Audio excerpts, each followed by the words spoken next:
Hello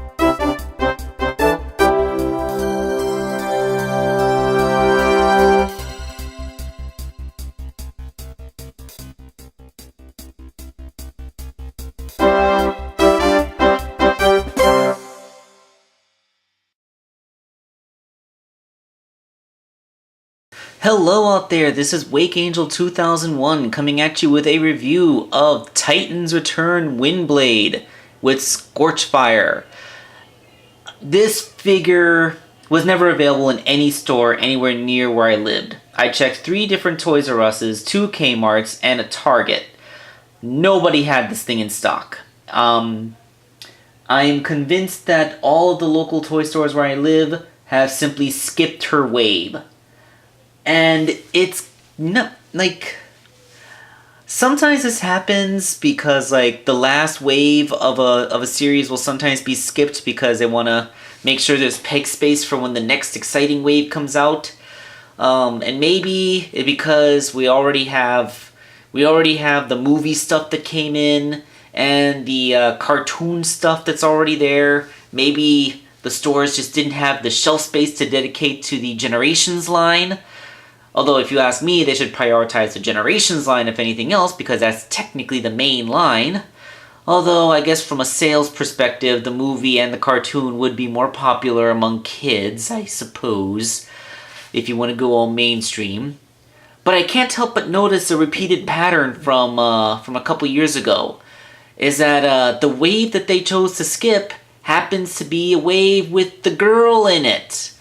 Just like with the last Generations line from Thrilling 30, the wave that I never saw in any stores in my area was the one that had RC and Chromia in it. I can't help but think that maybe the toy stores are pointedly skipping waves that have female characters because they still think that little boys won't buy toys of girl characters, which is kind of annoying.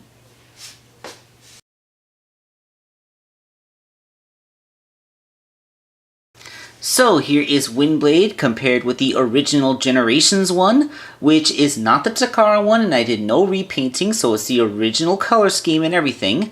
And as you can see, the 2 figures are just about the same height, although I guess the Titan's Return one is a tiny bit taller. And you can see how the original succeeded in having a much slimmer physique. But aside from that, this thing pretty much trumps her in almost every way. Like, she is much easier to stand. And although the original one had a much smaller kibble backpack than this one does, we all remember how she was so difficult to stand because of the way her heels collapsed. This one will never have that problem because those heels are completely static parts. And yes, those are Shapeways upgrades I put on so that she will, stand better. But if she didn't have those, then yeah, the collapsing heels thing would still be an issue. And here she is in comparison to the Robots in Disguise cartoon version of her, which is clearly significantly smaller and has an and yeah, like well, like, this is still a physically bigger backpack, but this one comes out farther, and it has wings as well. So I'm not sure who wins the backpack contest this time. But I can tell you that, she is larger, and we don't have the Mega Man thing with giant boots and little thighs. We have big thighs and smaller feet, so whatever your tastes happen to be. Aside from having a waist joint, these 2 figures are actually much closer to each other in terms of articulation. Although I do have to say, like, this really isn't a stock figure. As you all may recall, this is actually the Combiner Force version of the figure, which I swapped the original head from the first wave of that had Windblade, so that she would have a face and not a mask, and then I repainted the face because the paint job on the original face was terrible. So, yeah, like this one has a really good Windblade face paint job without me needing to do it. So, this one wins the paint for the face. Of course, your mileage is going to vary on whether you like the Fort Maximus cosplay Windblade, because that is the same physical mold as the Robots in Disguise one I just showed you, but, you know, a completely different color scheme. And one which is actually somewhat closer to the color scheme that I voted for back in the, you know, when we, the fans, were deciding on what Windblade was going to look like. And why not, let's throw in a quick comparison to my third-party Windsaber figure, just to show that, that the color scheme, which this new Titans Return figure has, is much closer to. Then again, they were trying to go for her original look from the comic book here, so that means that this one has actually succeeded much better in replicating the comic book appearance than any of the other Windblades have. Although they did use a much darker, more metallic blue for the space around her collar, while that's painted a very light sky blue. So there's that. And of course, I can't finish this without showing off her fellow Kaminin who also got into this toy line, good old Nautica, which in addition to the fact that I got it as Brainstorm, and I'm probably gonna get it again when it's the Headmaster version of RC, it's pretty much the only other Titans Return mold that I've actually bought, you know, aside from the Legends, like Gnaw. Which is kind of sad.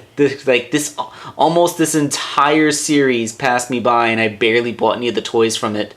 Aside from that giant pack, the $100 pack that I bought to get her, and I didn't really want anything else that was in it. And here is a quick comparison of all the various plane modes. From the original with its big giant gap, and the fact that it's almost entirely black except for the very obvious robot shins on the roof, to the much bulkier cartoon version, which supposedly should be based on a more Earth modish plane since she's actually on Earth in the cartoon series. To the third-party one, which I think was trying its best to evoke the comic book's appearance through a simpler Legend-style transformation. And then this thing, which, it just looks awesome. I love the forward-swept wings. Tail's a little bit hit or miss, like, forget about having a big old gap, it's clearly just two pieces that aren't really connected to each other. But, and yeah, the hands are still visible. That seems to be a common theme with the Windblades. At least with the first one, the hands are covered because, like, at least the wings are fat enough to cover them, even though they are really just chilling out in the sides like any other Windblade. But, you know, here, like, they kind of stop. Like, if this went back farther, you could see how it would cover the wings. Although this one, like, I don't think that you could make the wings wide enough to cover the arms without looking stupid. And yes, hands coming out behind the wings just seems to be a thing, even in third-party toys. But still, like I said, one thing I can say, this one has much better weapon storage in plane mode than any of the others do. So, yeah, there's that. Okay, so that was Windblade. This is Wake Angel 2001, signing off.